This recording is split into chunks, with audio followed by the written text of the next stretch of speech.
ਸਤਿ ਸ਼੍ਰੀ ਅਕਾਲ sky news Punjab ਦੇਖ ਰਹੇ ਹੋ ਤੁਸੀਂ ਤਾਂ ਮੈਂ ਹਾਂ ਤੁਹਾਡੇ ਨਾਲ ਜੰਨਤ ਸ਼ੁਭ।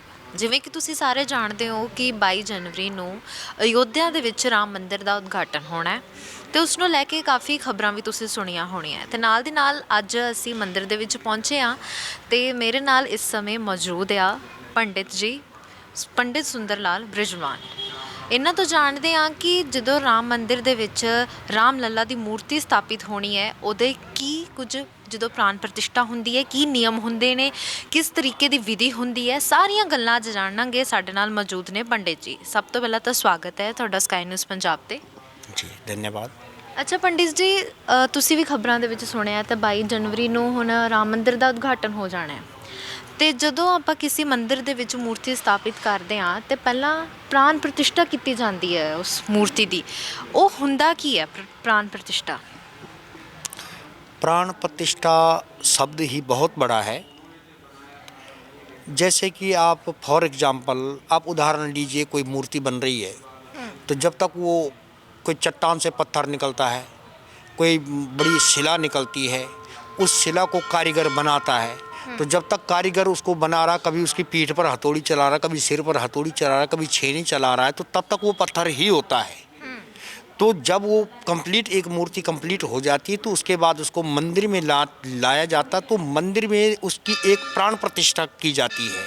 तो वो जो प्राण प्रतिष्ठा है तो उससे पहले वो पत्थर था, लेकिन जब उसकी प्राण प्रतिष्ठा हो जाती है तब ये माना जाता है कि इस मूर्ति में अब प्राण आ गए हैं।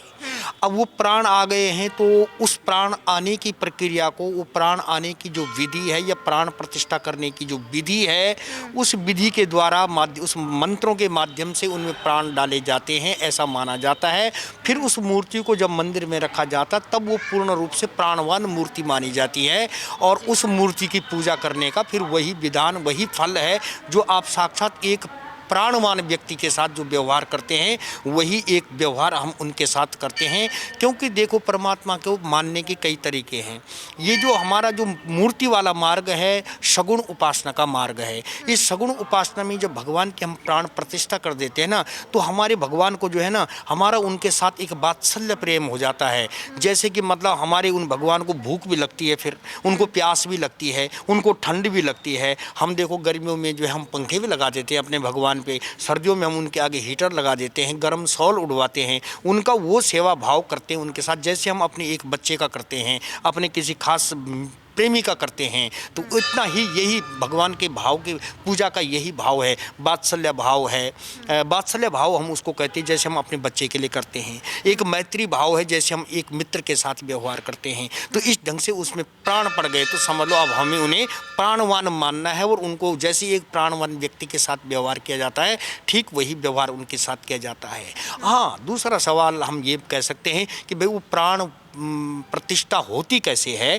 तो प्राण प्रतिष्ठा से तात्पर्य हमारा ये होता है कि जो मूर्ति है ना, उसमें मूर्ति को क्या प्राण प्रतिष्ठा हम करेंगे? हम उस मूर्ति में अपने प्राणों को प्रतिष्ठित करते हैं, अपने प्राण को हम मूर्ति में प्रतिष्ठित करते हैं, इसलिए प्राण प्रतिष्ठा कहते हैं। अपने प्राण से मतलब यह है कि जैसी मेरी आत्मा है ठीक वही आत्मा इसके अंदर है, जो मेरा जैसे मेरे नेत्र हैं ठीक इनके ही नेत्र हैं, यानी कि जो मैं हूँ वही ये है, जो मेरे अंदर है, जो मेरे अंदर जो सारी स्थिति है, मेरे अंदर के जो प्राण हैं, आत्मा है, जो मेरे पांच इंद्रियां हैं, ज्ञान इंद्रियां हैं, कर्म इंद्रियां हैं, ठीक है प्रभु वही आप में, मैं अपनी इंद्रियों को, अपने प्राणों को मैं आप में प्रतिष्ठित कर रहा हूं, इसलिए मेरे प्राण आज के बाद आप में हैं और आप मेरी पूजा को स्वीकार करें।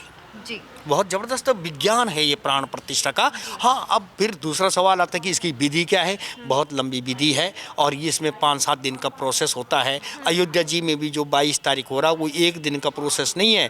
वहाँ भी जो है कई आचार्य लोग पूजन करेंगे, इनके मंत्र होते हैं, उनको यहाँ तक कि पांचों तत्वों की भी उनमें प्रतिष्ठा करनी पड़ती है। उनको जल तत्व की प्रतिष्ठा, अग्नि तत्व की प्रतिष्ठा, यहाँ तक कि उनका अन्नवास, फलवास, पुष्पवास और जलवास, दुग्धवास, दधिवास या पंचामृत वास करने के बाद फिर उनके नेत्र उन्मीलन किए जाते हैं। आँखों पर भी तब तक वो बंद रहते हैं और बाद में तब उनकी प्रतिष्ठा, इतने दिन तक पूजा प्रोसेस के बाद तब जब उस मूर्ति को एक स्थान पर हम प्रतिष्ठित करते हैं उसको हम प्रतिष्ठा मुहूर्त कहते हैं कि इस मुहूर्त में उनको वहाँ रखना है। बाकी उससे पहले के पूजा के प्रोसेस है, लंबा प्रोसेस है। ਅੱਛਾ ਪੰਡਿਤ ਜੀ, ਜਿਹੜੇ ਲੋਕ ਜਾਂ ਫਿਰ ਜਿਹੜੇ ਪੰਡਿਤ ਜੀ ਜਾਂ ਜਿਹੜੇ ਆਚਾर्य ਪ੍ਰਾਣ ਪ੍ਰਤਿਸ਼ਠਾ ਕਰਦੇ ਆ ਉਹਨਾਂ ਲਈ ਵੀ ਕੁਝ ਨਿਯਮ ਹੁੰਦੇ ਨੇ, ਉਹਨਾਂ ਲਈ ਵੀ ਤਾਂ ਕੁਝ ਰੂਲਸ ਨੇ ਕਿ ਇਸ ਤਰੀਕੇ ਦੇ ਨਾਲ ਹੀ ਤੁਸੀਂ ਇਹ ਪ੍ਰਾਣ ਪ੍ਰਤਿਸ਼ਠਾ करनी है किसी भी मूर्ति ਦੇ ਵਿੱਚ?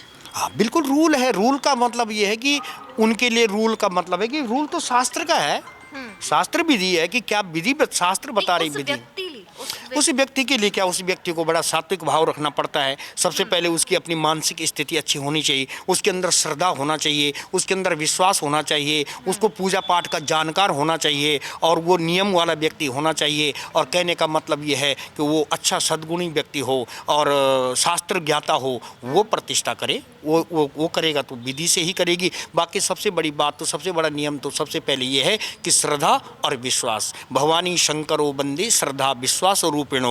श्रद्धा और विश्वास ये दोनों पहलू है। श्रद्धा इतनी होनी चाहिए हमारी जितनी हमारी श्रद्धा अपनी माँ के प्रति होती है। विश्वास इतना होना चाहिए जितना हम अपने पिता का विश्वास करते हैं, क्योंकि विश्वास, पिता विश्वास है और माँ श्रद्धा है। तो श्रद्धा और विश्वास दोनों का जहाँ मेल होता है वहीं ज्ञान होता है, वहीं भक्ति होती है। श्रद्धावान लभते ज्ञानम, श्रद्धा से ही फिर ज्ञान की प्राप्ति होती है। और ये नियम है उनके। बाकी तो पूजा पाठ के जो नियम है वो तो है ही है ना, शास्त्र विधि है होती। ਅੱਛਾ ਪੰਡਿਤ ਜੀ, ਇੱਕ ਗੱਲ ਹੋਰ ਪੁੱਛਣੀ ਸੀ ਤੁਹਾਨੂੰ ਕਿ ਜਿਵੇਂ ਆਪਾਂ ਸੁਣਦੇ ਆ ਜਾਂ ਦੇਖਦੇ ਵੀ ਆ, ਜਦੋਂ ਇੱਕ ਮੂਰਤੀ ਨੂੰ ਲਿਜਾਇਆ ਜਾਂਦਾ ਹੈ ਉਹਦੇ 'ਚ ਪ੍ਰਾਣ ਪ੍ਰਤਿਸ਼ਠਾ ਨਹੀਂ ਹੁੰਦੀ ਹੈ ਤਾਂ ਉਹਨਾਂ ਦੀਆਂ ਅੱਖਾਂ 'ਤੇ ਪਰਦਾ ਕੀਤਾ ਜਾਂਦਾ ਹੈ। ਉਹ ਕਿਉਂ ਕੀਤਾ ਜਾਂਦਾ, ਉਹਦੇ ਪਿੱਛੇ ਕਾਰਨ ਕੀ ਹੈ? हाँ, जैसे कि आजकल आप सुन भी रहे होंगे कि अयोध्या जी में राम जी की मूर्ति की अभी आंखें बंद है जी, पट्टी लगी हुई है, क्योंकि ये विधान है, क्योंकि अभी उनके दर्शन नहीं कराए जा सकते, अभी उनमें पूर्ण प्रतिष्ठा नहीं हुई है। जब उनकी प्राण प्रतिष्ठा हो जाएगी तो पहली बार जब उनकी वो पट्टी हटाई जाती है उसको कहते हैं नेत्रोन्मीलन संस्कार। उस मूर्ति का एक संस्कार होगा, उस संस्कार का नाम है नेत्रोन्मीलन संस्कार। तो पहली बार आंखों से पट्टी हटाई जाएगी तो सबसे पहले भगवान को, उनको अपना स्वरूप ही उनको दिखाया जाएगा। ये विधान है उसमें कि जैसे माना कि मैं फर्ज करो मैं मेरी प्रतिष्ठा कर रहे, मैं मूर्ति हूँ माना, तो पहले मुझे ही वो शीशा दिखाया जाएगा, पहले मैं अपना स्वरूप ही उसमें देखूंगा।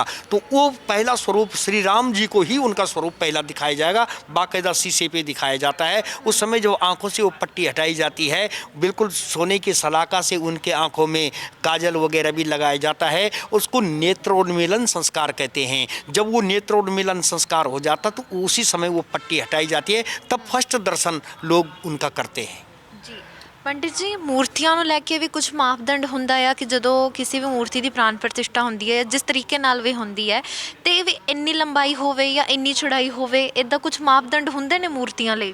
यद्यपि मापदंड कोई विशेष इसमें महत्व नहीं रखता है, क्योंकि हरि अनंत, हरि कथा अनंता और भगवान तो विराट स्वरूप है, इतनी विराट है कि उनका भला उनको मूर्ति में कौन सीमित कर सकता है। वो तो इतना विराट पुरुष है कि निर्गुण निराकार रूप में वो महान है, विराट है। वो बिना हाथ पैर के ही सब कुछ कर लेता, बिन पग चले सुनई, बिन काना, बिन करम करई विधि नाना, आनन रहित सकल रस भोगी, बिन बानी बक्ता बड़ जोगी। यद्यपि वो बिना मूर्ति के ही सब कुछ कर लेता है, इसलिए उनकी मूर्ति की कोई विशेष परिमाप नहीं कि नहीं इतनी ही होनी चाहिए। ਜਿਵੇਂ ਕਿ ਆਪਾਂ ਘਰ ਦੇ ਵਿੱਚ ਰੱਖਦੇ ਆ ਇੱਕ ਮੂਰਤੀ ਜਾਂ ਫਿਰ ਕਿਸੇ ਮੰਦਿਰ ਦੇ ਵਿੱਚ ਸਥਾਪਿਤ ਕੀਤੀ ਜਾਂਦੀ ਹੈ, ਦੋਨਾਂ ਨੂੰ ਲੈ ਕੇ ਕੋਈ ਮਾਪਦੰਡ ਹੁੰਦਾ ਹੈ? हाँ, मापदंड उसके लिए सिर्फ इतना डिपेंड करता है कि आपके मंदिर का स्वरूप कितना है।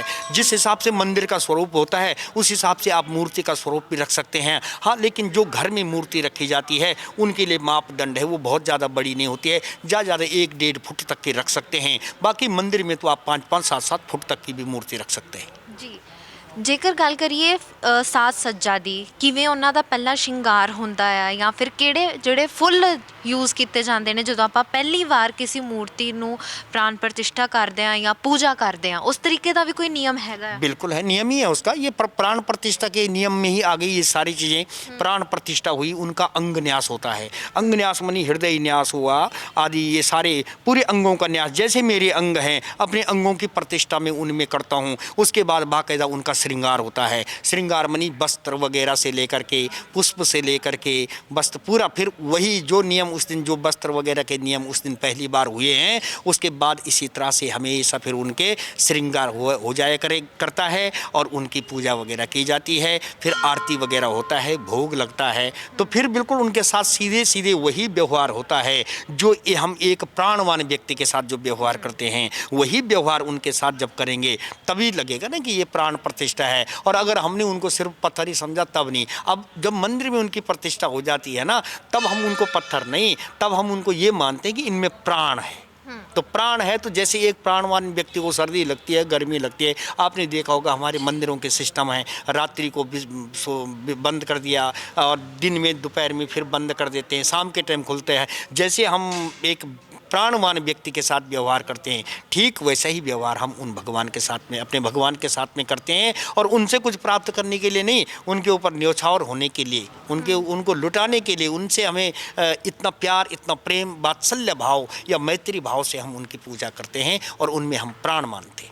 ਅੱਛਾ ਸੁੰਦਰ ਲਾਲ ਜੀ, ਇੱਕ ਹੋਰ ਸਵਾਲ ਆ ਕਿ ਜਿਵੇਂ ਕਿ ਆਪਾਂ ਗੱਲ ਕਰਦੇ ਆ ਕਿ ਤੁਸੀਂ ਦੱਸਿਆ ਕਿ 5-7 ਦਿਨ ਦਾ ਇਹ ਪ੍ਰੋਸੈਸ ਹੁੰਦਾ ਆ, ਕਿ ਇਹ ਕੰਟੀਨਿਊ ਪ੍ਰੋਸੈਸ ਹੁੰਦਾ ਆ ਜਾਂ ਫਿਰ 1 दिन 2 दिन 3 दिन इस तरीके ਦਾ ਹੁੰਦਾ ਆ? नहीं, प्राण प्रतिष्ठा का ये कंटिन्यू 5-7 दिन का प्रोसेस है।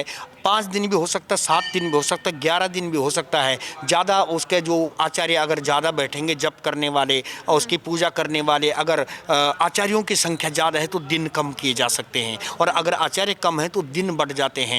वो एक अलग प्रोसेस है कि उनका एक कोई जप करते हैं, कोई वैदिक पाठ करते हैं, कोई राम जी के मंत्र का जप कर रहे हैं, कोई राम जी के दूसरे मंत्र का जप कर रहे हैं। अनेकों मंत्र हैं भगवान के, तो उन मंत्रों का सबका जप की एक क्वांटिटी होती है कि 1.25 लाख मंत्रों का जप करने के बाद और साथ में फिर उनकी प्रतिष्ठा करने के बाद तब जा कर के उनकी प्रतिष्ठा होती है। ਜੀ ਬਹੁਤ ਬਹੁਤ ਸ਼ੁਕਰੀਆ ਸੁੰਦਰ ਲਾਲ ਜੀ, ਪੂਰੀ ਜਾਣਕਾਰੀ ਦੇਣ ਦੇ ਲਈ। ਤੇ ਬਹੁਤ ਵਧੀਆ ਤਰੀਕੇ ਨਾਲ ਤੁਸੀਂ ਜਾਣਿਆ ਪੰਡਿਤ ਸੁੰਦਰ ਲਾਲ ਜੀ ਕੋ, ਕਿ ਉਹਨਾਂ ਨੇ ਪੂਰੇ ਤਰੀਕੇ ਨਾਲ ਵਿਧੀ ਵੀ ਦੱਸੀ ਹੈ ਕਿ ਕੁਝ ਮਹੱਤਵ ਹੁੰਦੇ ਨੇ ਪ੍ਰਾਣ ਪ੍ਰਤਿਸ਼ਠਾ ਦੇ, ਉਹ ਵੀ ਜਾਣਿਆ ਇਹਨਾਂ ਕੋ। ਫਿਲਹਾਲ ਇਸ ਵੀਡੀਓ 'ਚ ਇੰਨਾ ਹੀ। ਮੈਨੂੰ ਤੇ ਕੈਮਰਾਮੈਨ ਅੰਕਿਤ ਨੂੰ ਦਿਓ ਇਜਾਜ਼ਤ ਤੇ ਦੇਖਦੇ ਰਹੋ ਸਕਾਈ ਨਿਊਜ਼ ਪੰਜਾਬ।